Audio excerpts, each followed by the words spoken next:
Hello everyone.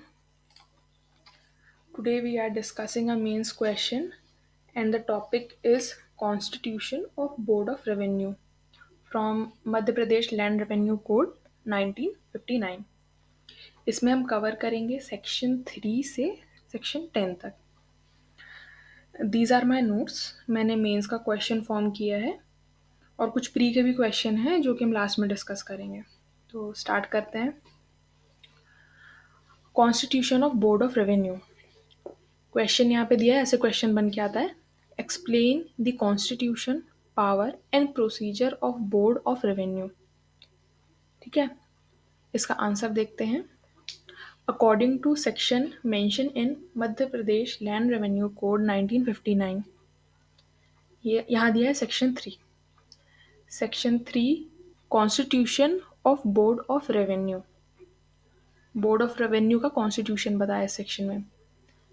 There shall be a board of revenue for Madhya Pradesh consisting of president and two or more members as the state government may for time to time think fit to appoint. चलिए यहाँ क्या बोल रहा है. एक president होगा and two and more other members होंगे as more as state government को जितना चाहे समय समय पर जितना उसको ठीक लगे अपॉइंट कर सकता है. ठीक है.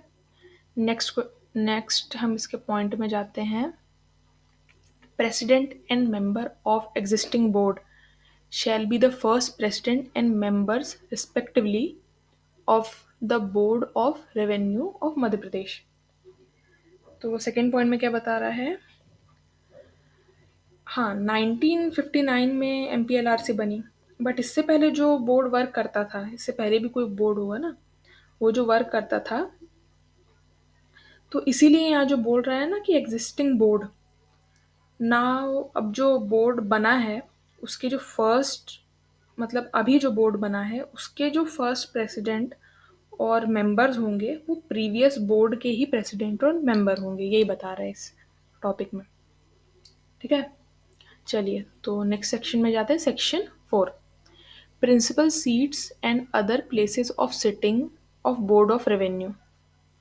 चलिए यहाँ बता रहा है कि प्रिंसिपल सीट कहाँ होगी और बाकी सिटिंग कहाँ होगी. ठीक है. फर्स्ट पॉइंट इसका बोल रहा है principal seat of board shall be at such place as state government may by notification order or appoint.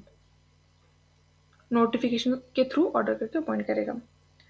तो यहाँ जो है प्रिंसिपल सीट है वो डिसाइड कौन करेगा, स्टेट गवर्नमेंट करेगी. चलिए सेकेंड पॉइंट है अपना. Notwithstanding anything contain in sub section 1, जो ऊपर वाला सेक्शन है, the president and members of board shall also sit at such other place और places as the state government में after consulting the president of board notify. State government ये भी decide करेगी कि प्रेसिडेंट और अदर मेंबर्स की sitting कहाँ कहाँ होगी, बट आफ्टर कंसल्टिंग किसके, प्रेसिडेंट के साथ कंसल्ट करने के बाद. अच्छा, यहाँ हम लास्ट में प्री में भी देखेंगे, लेकिन यहाँ पे अलग से भी देख लेते हैं. जो प्रिंसिपल सीट है राइट नाउ हमारे MP की, वो अभी ग्वालियर में है. एंड अदर सीट्स कहाँ कहाँ हैं. रीवा, इंदौर, जबलपुर, भोपाल, सागर, उज्जैन. तो मैटर सुनने के लिए मेंबर्स टाइम टू टाइम वहाँ सिटिंग करते हैं in different region for the convenience of applicants and जो भी उनको सुनने के लिए, इफेक्टिवली सुनने के लिए वो वहाँ पे सिटिंग करते रहते हैं. तो ग्वालियर जो है प्रिंसिपल सीट है और जो अदर सिटिंग्स हैं वो रीवा, इंदौर, जबलपुर, भोपाल, सागर और उज्जैन में है. ठीक है. तो हम नेक्स्ट पॉइंट में जाते हैं. नेक्स्ट है अपना section 5 conditions of service of members of board. यहाँ क्या बताया है, सेक्शन 5 में बताया गया है condition of service of members of board. First point है अपना when any members by reason of absence and otherwise unable to perform duty of his office, the state government by notification appoint any person to be for the time being member of board. तो ये वाले point में क्या बोल रहा है, कोई member जब अपनी ड्यूटीज परफॉर्म करने के लिए अनेबल हो जाता है, then state government new member जो है उसको अपॉइंट करेगी. पावर किसके पास है अपॉइंट करने का, स्टेट गवर्नमेंट. देन सेक्शन 5 का जो पॉइंट 2 है उसमें क्या बोल रहा है, the term and condition of services of president and members of board shall be such as may be prescribed, and the term and condition laid down by state government shall be continue until modified or superseded. Superseded का मतलब क्या होता है, चलिए अपन आगे तो वैसे देख ही लेंगे. टर्म्स एंड कंडीशन क्या है सर्विस की, किसकी, प्रेसिडेंट की एंड मेंबर्स की, और क्या होंगी, जो स्टेट गवर्नमेंट डिसाइड करेगी. एंड वो टर्म्स एंड कंडीशन तब तक होंगे जब तक कोई मॉडिफिकेशन या सुपरसीडेड माने कोई रिप्लेसमेंट या सब्स्टिट्यूशन ना हो. ठीक है, तो अपन नेक्स्ट पॉइंट में जाते हैं. इसमें क्या बोल रहा है, a person can not be qualified unless, दो हमको कंडीशंस दी हैं. A is eligible for appointment as a जज of high court. B revenue officer for 5 years, not lower than rank of collector. चलिए इसमें क्या बोल रहा है कि मेंबर की अपॉइंटमेंट की क्वालिफिकेशन क्या है, अनलेस ही, जब तक वो is eligible to appoint as a high court जज.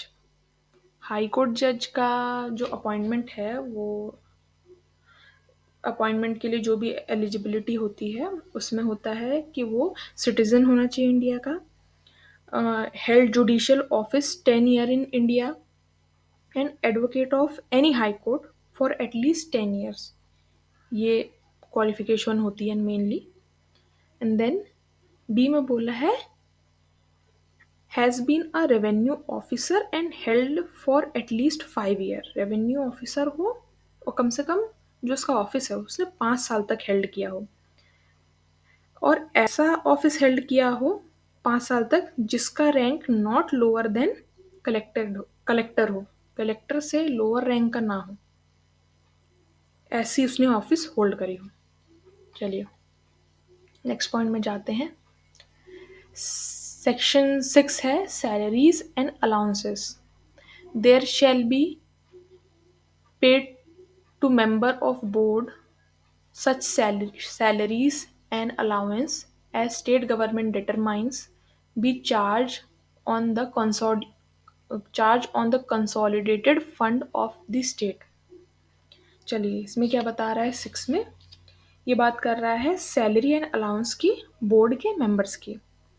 स्टेट गवर्नमेंट डिसाइड करेगी एंड कंसोलिडेटेड फंड से जाएगी. ये कंसोलिडेटेड फंड में अपना इनकम टैक्स, कस्टम, जो सेंट्रल एक्साइज होता है और टैक्सेस होते हैं वो सब आता है, तो उसमें से डायरेक्ट चार्ज होगा. ओके, किसी की सैलरी आए ना आए इनकी ज़रूर आएगी.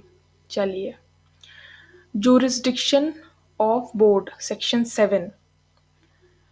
Board shall exercise power and discharge the function conferred by or under this code or by or under any enactment specified by notification of state or central government.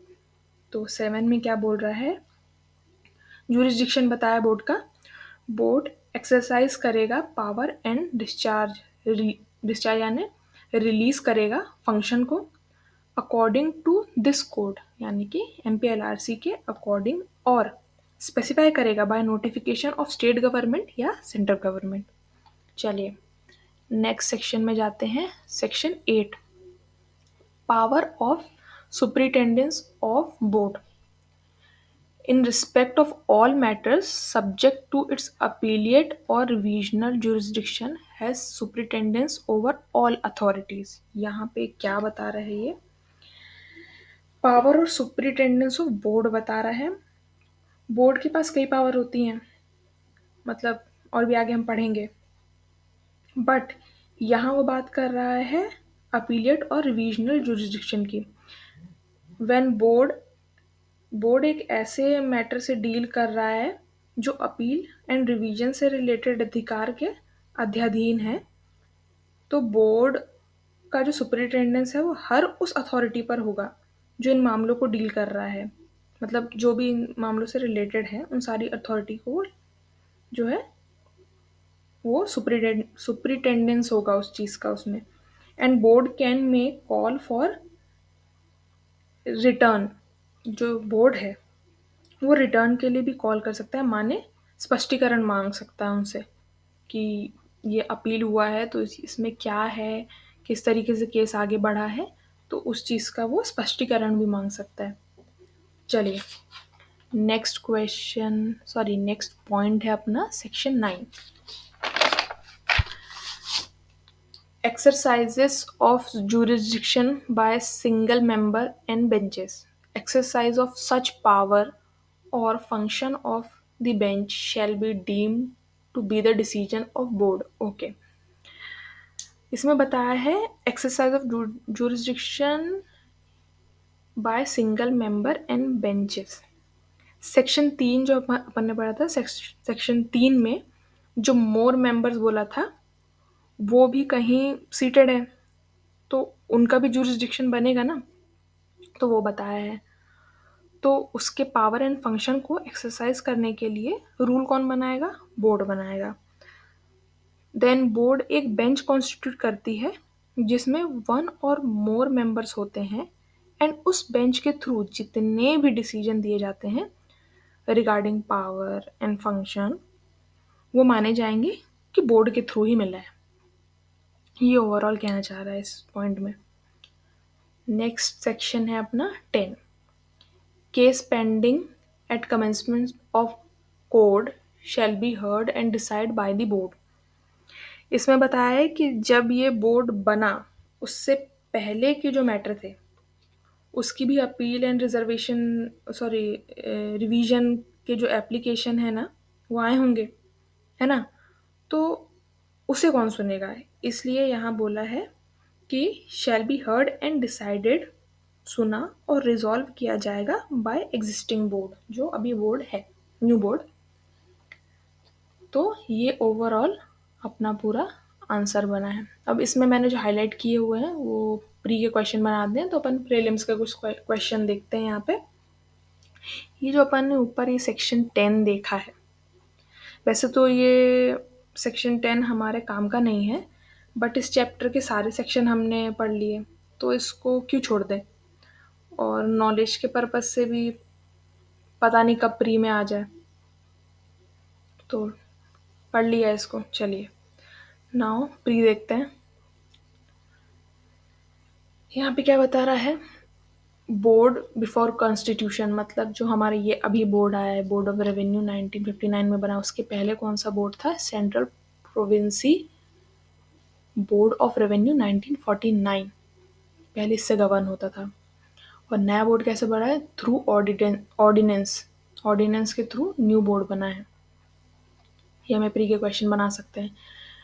फिर अपना एमपी का रिकॉग्निशन तो 1 नवंबर 1949 में हुआ है, और एमपी एलआरसी जो है वो 59 में बनी है, तो अपन का न्यू जो बोर्ड है वो 1959 में बना है। और 2 सेक्शन 3 में हमने पढ़ा था, 2 और मोर members in board of revenue appointed by state, किसके थ्रू अपॉइंट होंगे? स्टेट के थ्रू अपॉइंट होंगे।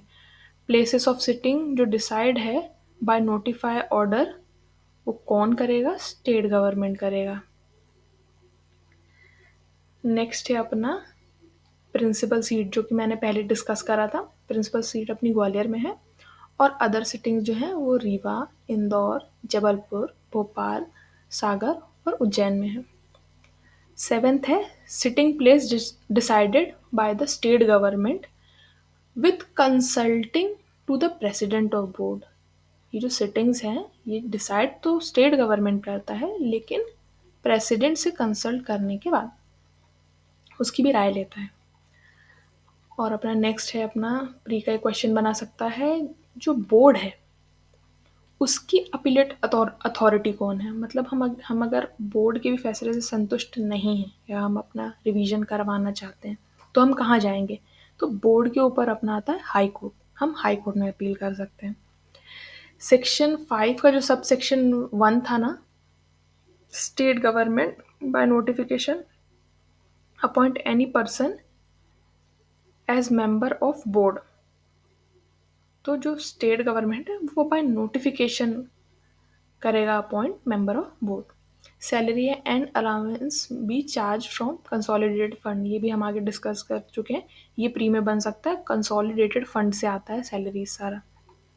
Jurisdiction of board conferred under this code और स्टेट गवर्नमेंट और सेंट्रल गवर्नमेंट। जो जुरिस्डिक्शन है वो कहाँ से बनता है, कोड के थ्रू बनता है, और या तो स्टेट गवर्नमेंट बनाती है या सेंट्रल गवर्नमेंट बनाती है।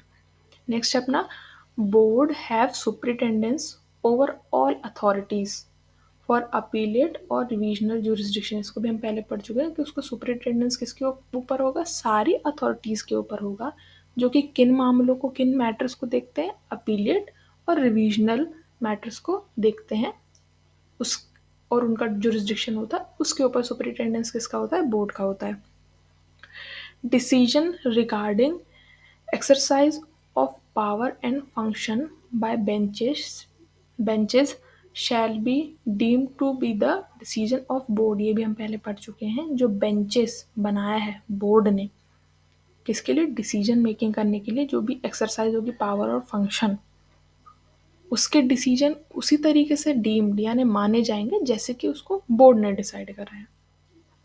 ठीक है, चलिए हमने क्वेश्चन देख लिया और प्री के भी सारे क्वेश्चन देख लिए। So, if you like this video, please like and subscribe to my channel. It will motivate me to make more such videos. आप चाहते हैं कि मैं इम्प्रूव करूं तो कमेंट सेक्शन में आप अपने व्यूज सजेस्ट कर सकते हैं। Thank you.